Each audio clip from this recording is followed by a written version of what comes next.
Thanks to everyone who's joined us throughout the day. We've reached our afternoon session, and as I mentioned this morning, I'm very excited about this new piece that we've added to the conference, which is some 2 awards. And we did 1 award for a student and 1 award for an ECR, and the 2 winners are giving keynotes this afternoon. So in this session, we will start with our 2022 Conference Student Keynote Award winner, who is Sabrina McKenzie, who is completing her PhD in music psychology at the University of Melbourne under the supervision of Dr. Solange Glasser and Dr. Margaret Osborne. Her research focuses on how people can cultivate self-compassion through music listening. And as a songwriter, music plays a passionate role in Sabrina's life. She enjoys playing and writing music, using the activity as an outlet to release emotions. Beautiful. Thank you so much for that introduction, Amanda. I'm just going to move everyone so I can read my screen. Okay, so I'd like to begin by acknowledging the Wurundjeri Wurrung people, so the traditional custodians of the land in which I am presenting on today. And I pay my respects to their elders past, present and emerging. And I extend that respect to all Aboriginal and Torres Strait Islander people that are watching today. So firstly, I'd like to thank AMPS for this opportunity and to present this keynote and for the award. I'm very grateful for this opportunity, and also would like to extend that congratulations to the ECR keynote award winner, Anthony Shamil as well. I'm delighted today to share with you all the research that we have been conducting, which is part of my PhD on music listening to cultivate self-compassion amongst young people. So there is this specific song that I tend to go to when I'm feeling isolated or alone.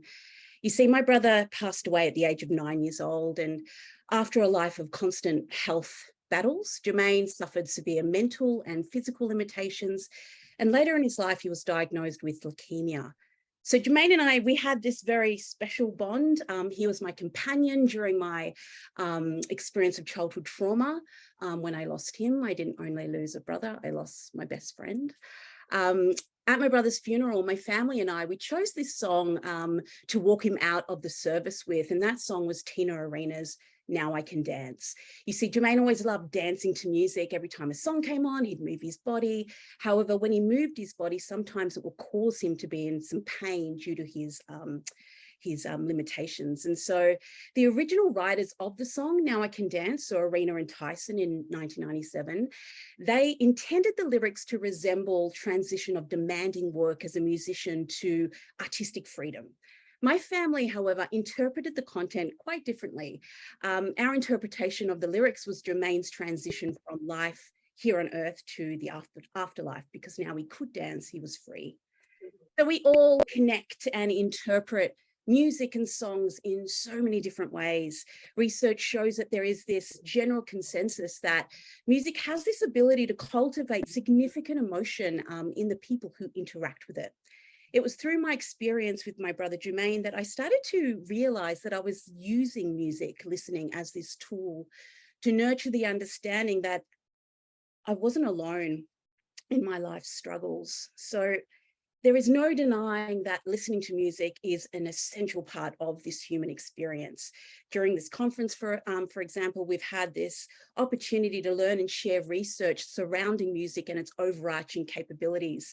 We know through research that a significant amount of emotional experience occurs when listening to music alone, with research suggesting that listening stimulates almost any emotion felt by a person. And when the world stopped during the COVID-19 pandemic and the streets grew empty and we started practicing social distancing and self-isolation, mental health concerns started to rise and we saw limited mental health support. Now, as a result, young adults are consuming music to cope, with music serving as this means for young adults to regulate their emotions during the COVID-19 lockdowns. In Australia, research has demonstrated that engaging in music during the pandemic can improve quality of life. Now, moreover, in comparison to other leisure activities that could also facilitate emotion regulation, such as exercising, crafting, gardening, and even drug use, music listening gained the most significance during COVID-19, and that was according to a study by Fink and colleagues in 2021. So we now know that music can be this effective tool for coping with emotional distress and improves well-being during a pandemic. And as music listening exerts this powerful effect on the human emotion, this current study aims to advance this literature by exploring music listening and its ability to cultivate self-compassion, which is a strong predictor of mental health. So what exactly is self-compassion? So compassion is rooted in many spiritual and philosophical traditions with varying definitions. So the area of self-compassion, however, in research is largely defined according to Kristin Neff's 2003 conceptual model. So based on the various teachings of Buddhism, Neff describes self-compassion as this emotionally positive self-attitude and focuses on three areas, being self-kindness, common humanity, and mindfulness. Now, I'll just go through these three areas in just a little bit more detail so we all can get an understanding of this conceptual model. So self-kindness refers to being kind to oneself, so not criticizing, doubting, or judging. So in moments of pain or grief, self-kindness entails forgiving, empathizing, being compassionate and warm towards all aspects of oneself, as well as accepting one's abilities. Common humanity is defined as acknowledging that shared human experience, and not just one's own. It includes recognizing that we may fail and it may cause suffering, and compassionately understanding how to cope with that. Mindfulness involves holding painful thoughts and feelings without over-identifying with them. So mindfulness enables an individual to become fully aware of their abilities without being just distracted by thoughts or harsh self-evaluations. So these three key areas are intended to offset negative consequences, and they do this by focusing on their opposite positive counterparts. So, for example, we have self-kindness versus its opposite negative counterpart, which is self-judgment. We've got common humanity versus isolation, and mindfulness versus over-identification. So when individuals develop attitudes of self-compassion, they are better equipped to cope with suffering and hardship with compassion and kindness while still maintaining that sense of shared humanity. So studies have shown that self-compassion can be cultivated through various avenues. There are many studies that look at mindfulness meditation as a means to cultivate self-compassion. There's also studies on self-compassion journaling as well. Currently, however, there is a paucity of research regarding the effects of music listening on self-compassion. And as we are aware, especially in this group, music listening is one of the most popular leisure activities, with the average adult can listen to music for at least 1 hour a day. However, on a typical week, a young adult can listen to up to 18 hours worth of music. So due to this paucity in the research, this current study explores if self-compassion can be cultivated through listening to music. And so to do this, so far we have asked 241 university students residing in Australia, aged between 17 and 33, to complete an online questionnaire that measures self-compassion and music listening.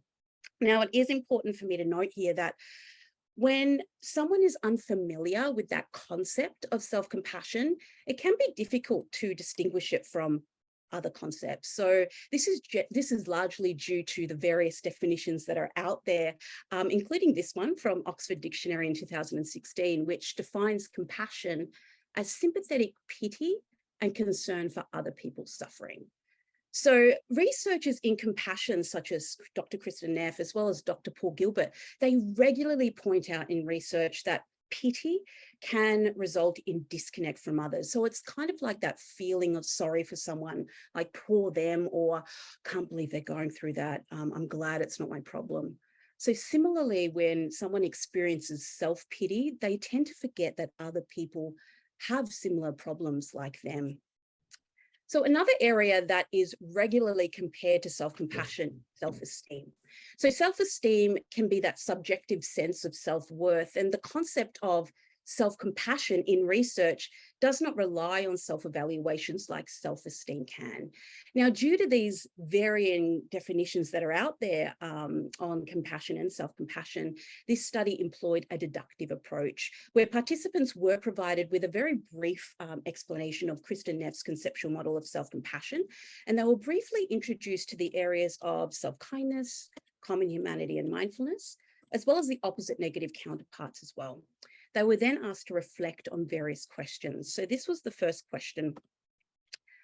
Reflecting on the idea of self-compassion during the COVID-19 pandemic, was there a situation where you have experienced one or more of the three areas of self-compassion, so self-kindness, common humanity, or mindfulness, as a result of listening to music? Now, this was a straight yes/no question.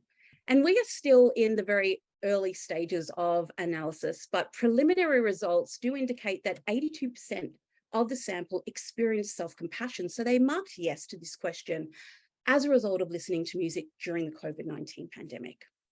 Now, if participants answered no, they were moved to another area of the questionnaire. However, if they answered yes, they were then asked this question: how would you compare your experience of this type of outcome from listening to music during the COVID-19 pandemic period to prior to COVID-19 commencing? Participants were then provided with a sliding scale, similar to the one that you can see on the screen here. So 0 being much less often, 100 being much more often, and then 50 being about the same. So 84% of the sample indicated through this sliding scale that this type of outcome from listening to music during the COVID-19 pandemic increased. So they marked above 50, with the average response being 68.2. Now, the following that was then asked to participants: could you describe a situation when you have experienced one or more of the three areas of self-compassion, so self-kindness, common humanity, or mindfulness, as a result of listening to music? So this question allowed for us to collect some real life experiences, but it also allowed us to see how participants were linking their experiences to those areas of self-compassion. Now, participants had a choice to answer this question, and 4% chose not to provide a response to this question. 13% included responses where they simply stated, yes, I have experienced self-compassion, but they didn't go into depth to explain how or why. Out of the remaining responses, 92% included responses that included areas of Neff's model of self-compassion, and the remaining 8% was made up of other areas that didn't directly relate to Neff's model of self-compassion and included some areas of self-pity and self-esteem. So if we break down the data in just a bit more detail, 28% of the responses corresponded with self-kindness, 44% corresponded with common humanity, and 40% with mindfulness. And some of the areas there were overlapping. So some of the responses included one or more of those three areas of self-compassion. So a thematic analysis is currently underway on those responses, and there are a number of themes that are starting to come to the surface. I'll share those with you now. Emotion regulation is one of the themes, and that's currently making up for 58% of the cases. Connection, which is making up for 37% of the cases. Cognitive, which is making up for 34% of the cases. And outlet, which is making up for 7% of the cases. So we'll have a look first at emotion regulation. So a primary motivation for engaging in music is to regulate emotions. So it wasn't a surprise that this theme was frequent throughout this study. So some of the sub-themes that are starting to emerge are emotional support, positive emotions, and self-care. And to give you a little bit of a taste of some of the responses that we are receiving, here's one of the examples from the theme, emotion regulation. So I use music to intensify my feelings of discomfort or inadequacy, to allow me to vent completely. Then, once my emotions are off my chest, I have the emotional space to treat myself with kindness and compassion. So this is a great demonstration of how music listening supports emotions whilst allowing then for self-compassion. So the next theme is connection. So this function referred to listening to music in order to feel closer or connected to someone or something. And it's including sub-themes such as social, so that connection to others like family, friends, or community, artist, music, lyrics, so that connection to a song, lyrics or a specific artist, and then self, so that self-connection piece. And here is one of the examples from the connection theme. So I found common humanity when I was struggling with my identity and choices about my future, as well as having difficulties with my social life. Some of the music I was listening to described exactly how I felt and made me feel understood in a way that no one else seemed to understand. So a nice demonstration there of a connection to the song, as well as some social themes coming through there too. So cognitive, this included responses where music listening altered participants' perspective or thought processes. And it's including sub-themes such as loneliness, processing thoughts, and that change in musical tastes as well. A majority of participants in this theme expressed that music helped them realize that they weren't alone in their struggles, which is leading nicely towards that common humanity piece, acknowledging that shared human experience. So here's one of the responses in this theme. With the stress of not only being in VCE, but also undertaking online learning, I was under immense pressure and I felt like a failure. However, listening to music helped me understand that other people go through similar times feeling this way. Even though I know this since it's an obvious fact, and through other people trying to reassure me, music somehow made it click for me and allowed me to be kinder to myself. And another is outlet, so making up for 7% of the cases, and that's including sub-themes such as escapism and distraction. And so one of the examples here is, if I feel stressed or heavy, listening to music can be a way to sort of float away from my troubles and feel more grounded and less upset. So as the analysis continues, we are looking forward to seeing what unfolds. Further investigation on self-compassion and music listening can be undertaken in light of these findings. There is, however, still a need to investigate the current results in a larger and more diverse population. And in doing so, we will be able to further investigate this relationship between listening to everyday music and self-compassion, and to provide more detailed information about the processes it promotes.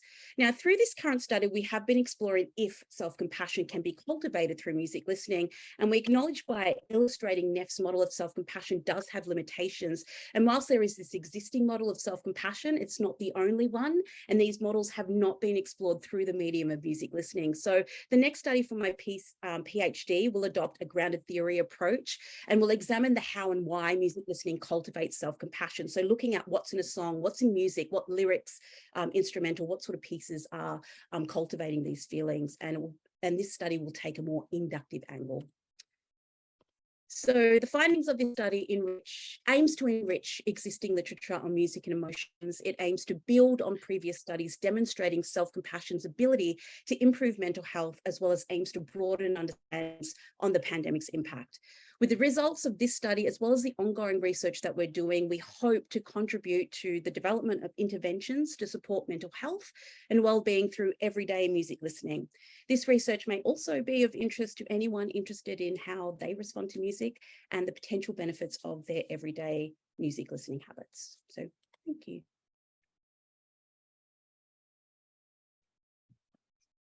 Thank you so much, Sabrina.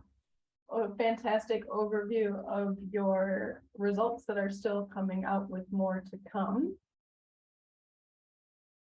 All right, next I would like to introduce our fantastic Early Career Researcher Award keynote speaker, Dr. Anthony Schmiel.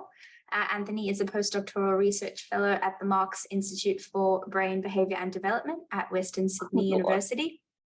Anthony has published widely in areas of music and cognitive psychology, including work on music and well-being across the lifespan, music preference and the optimization of automated recommendation systems, music and emotions, and on acoustics and performance practices.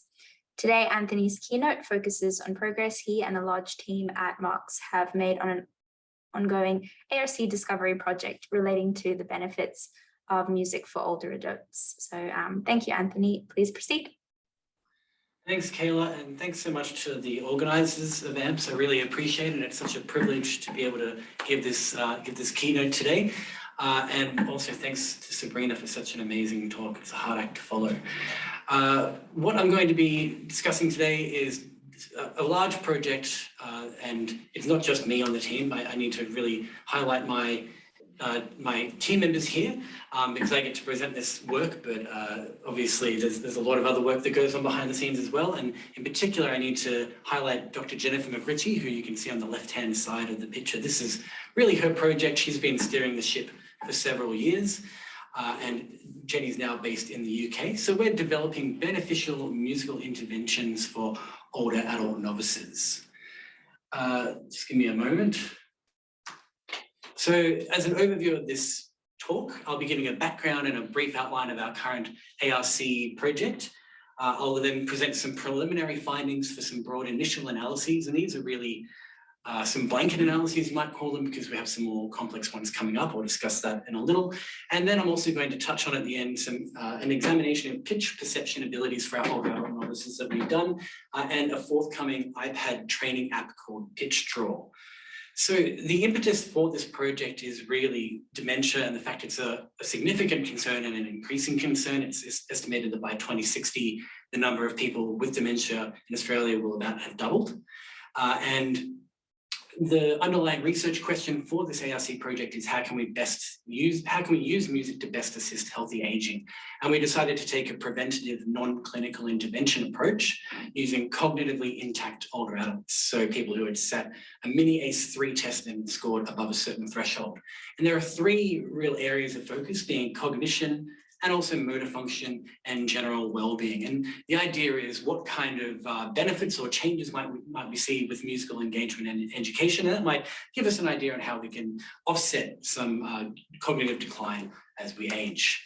Looking at prior work, there is of course quite a bit of prior work in this area, but when we focus on music studies that look at cognitively healthy older adults, there are limited studies and they have limitations. So the majority of work does look at people already with some level of cognitive decline. And in particular, only a limited number of these studies on the cognitively healthy older adults use quantitative measures. So the qualitative projects, of course, are very informative and they have their own place. But when we're trying to quantify changes, particularly in things like motor function, it can be limiting to really be basing mainly off this interview data.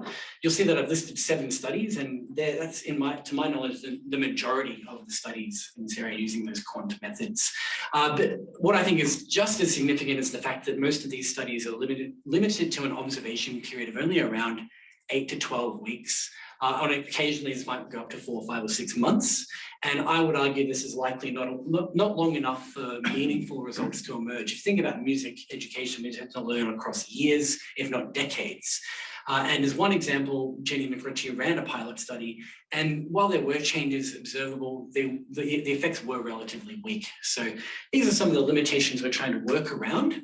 And in this project, we've created what's called the Active Minds Music Ensemble. It's a program in which we're providing 12 months of free music lessons to these cognitively intact older adults.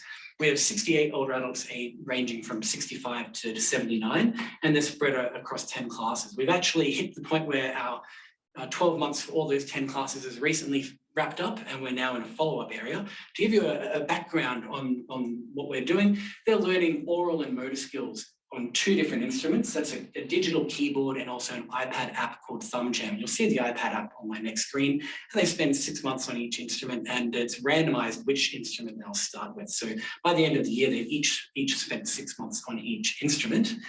And all of the training is done through oral methods. So because it's group learning, we decided this was the best approach rather than learning sheet music. And we were able to loan out both instruments to participants for the entire year, which is great because it facilitates social inclusion. And we've actually had one participant do the entire year from Brisbane. So it does show that it is possible to do this remotely. I'll talk about that a little bit later. So there's fortnightly lessons of 1 hour. These started face-to-face, and then shortly after we began, about 3 months in, COVID happened and all data collection moved online in March of 2020. That was a challenge, but we have a paper dedicated to that in Music ICNCI, and you can have a look at some of the challenges and workarounds that we used. We collect our data every 3 months, so it's a longitudinal approach. And after the 12 months, the lesson's finished, but we still have 2 follow-ups at 15 months and 18 months. And I'll just note that, to our knowledge, this is the longest running study of its kind in terms of that 12 months of education. So I'm aware of work happening in Europe at the moment that's around 6 months, but I'm not aware of other work that's spanning a full 12 months. So we're hoping that that will really produce some strong findings. Here's what the iPad app Thumb Jam looks like. As you can see, it's quite different to a keyboard. It's got a chromatic layout. It's not nearly as tactile, so you can have infinite sustain, for example, if you just hold down on one of those bars, which represents a key. But it means that glissando, for example, is very easy to do. And one of the reasons for using this was we were interested in seeing differences between the instrument, particularly people who might have lessened motor function. The iPad, we thought, might have been more ideal and more usable. Just to clarify part of the design, not only do we have 2 instruments, the iPad and the keyboard, but we also have 2 different types of tasks. And task 1 that they learn how to do is reproduction or replicating of existing material.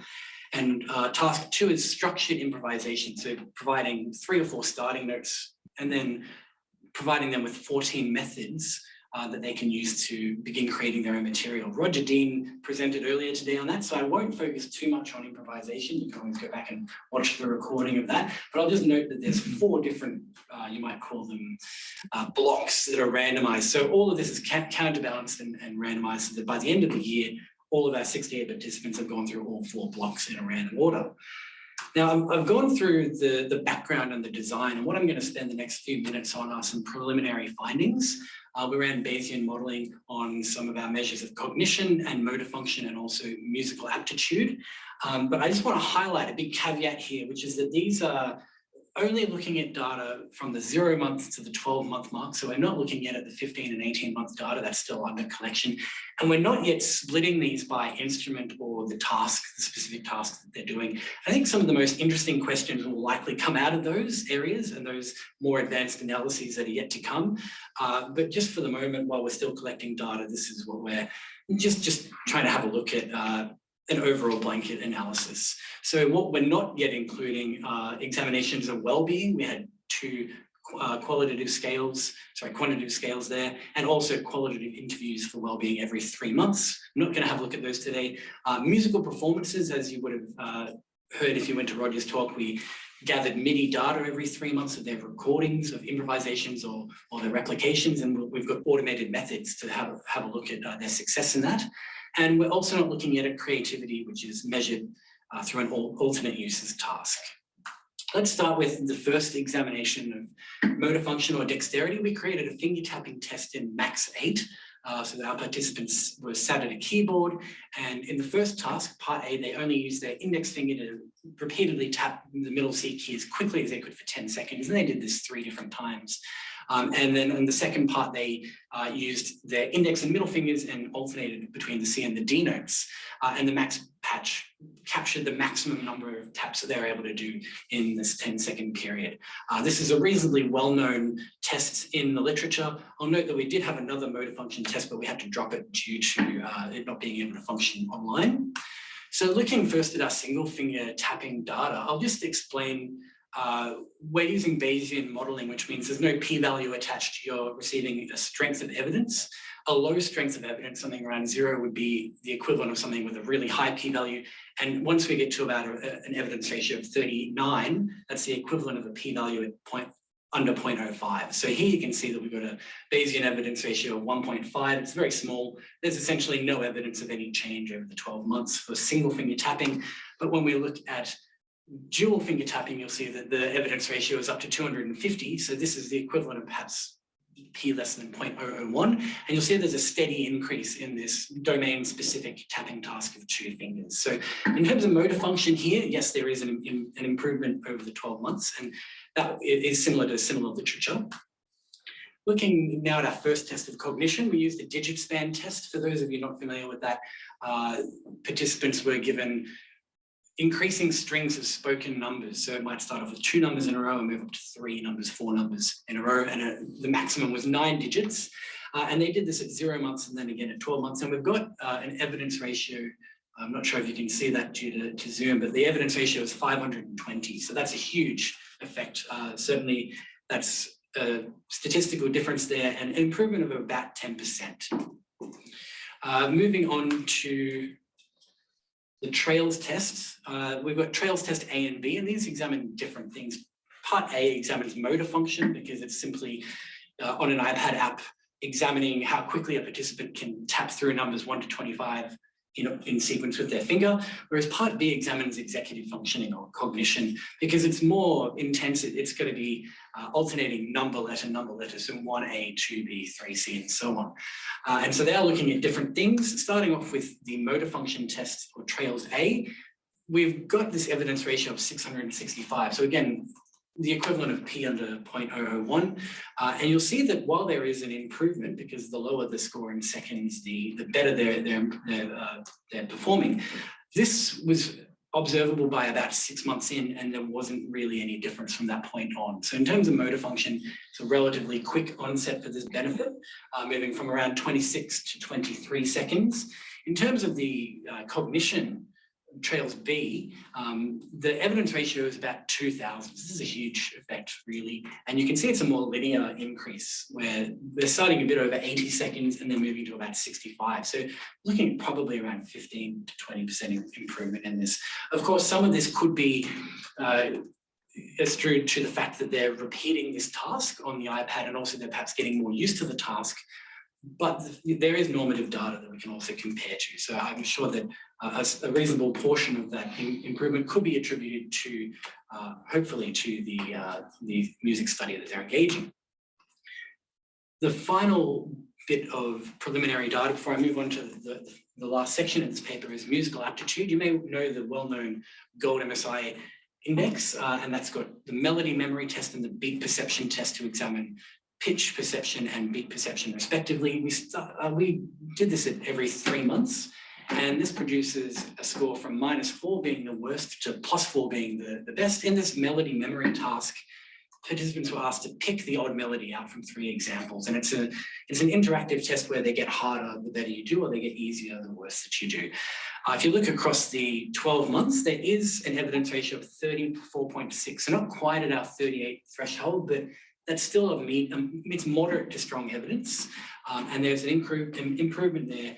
You can see that they started off in the negative. If this is from -4 to +4, everyone's essentially on the negative side of this, but they are improving in their musical aptitude for pitch. But this is not the case for the beat perception test. This is a completely different test where they provided 2 tracks, one of which is aligned to a metronome and one is not. They need to pick which one is on the beat or off the beat. And you'll see that, well, the mean data actually tend to decrease over the year. There's not really, the Bayesian evidence ratios are all under about 15. So I'd say there's no evidence of change, regardless of the fact that the mean values are decreasing. But I would suggest that they're probably guessing for most of these. So the conclusion I would make for this is that while our online teaching seemed to be able to improve, and remember these were oral methods, they seemed to be able to improve pitch perception skills, they weren't able to translate across to this improvement in beat perception. It might be that that's because of the content, or it also could have been the fact that this was online, and so there was no playing in tandem with other people, and perhaps face-to-face studies would have come to a different conclusion with this. So that warrants further evidence. I'm just going to move on to the last part of this talk here. Looking at pitch perception and how we're measuring novice abilities of pitch perception, and we're also creating a training app that we hope will help with this aspect. There is a fair amount of literature, or a lot of literature, that shows that we, regardless of whether musicians or non-musicians, we're able to easily place pitches mentally on a vertical axis. So we associate high pitches with a high spatial elevation. When it comes to a horizontal axis, which of course we use on certain instruments like a piano or an iPad or perhaps a guitar and some others, there's studies such as by Ligi and Mosconi which show that non-musicians don't have the same spatial flexibility, and they're not nearly as accurate, and their reaction time is much slower on this horizontal scale. So our music teacher, Patrick, told us that he made two predictions. First of all, he suggested that a lot of our participants wouldn't be able to orally tell if some pitches were going up or down. And he also suggested that our participants probably would have trouble knowing on the keyboard which way equated to up and which way equated to down in pitch. And as soon as we started lessons, we agreed that this was certainly happening. Fortunately, because he made that prediction, we did a pitch direction test before any of the lessons began.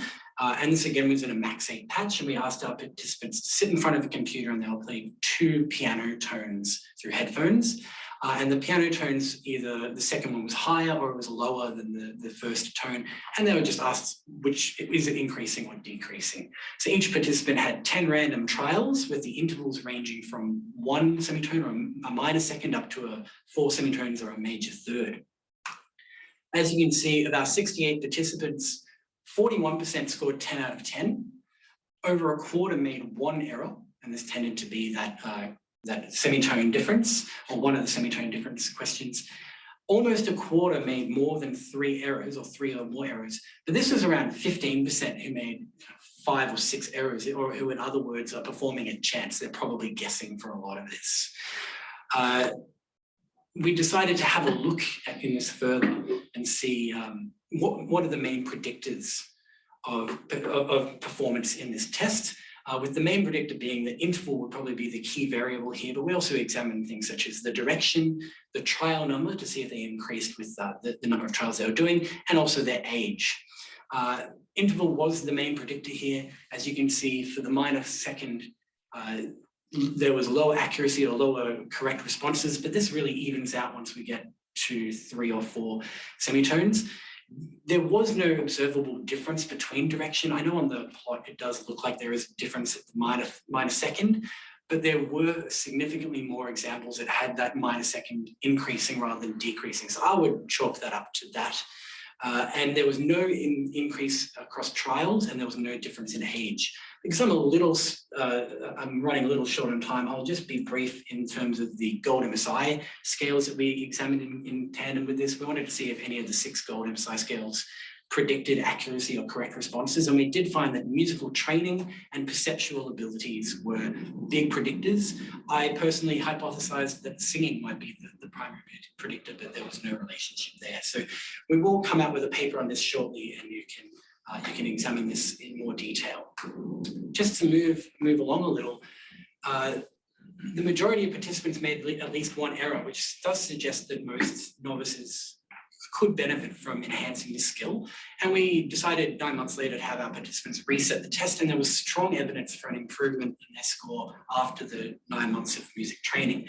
So this prompted us to consider what kind of effective training methods could we come up with. And we've come up with this app. It was based in an initial computer program or a Max patch called Pitch Slider.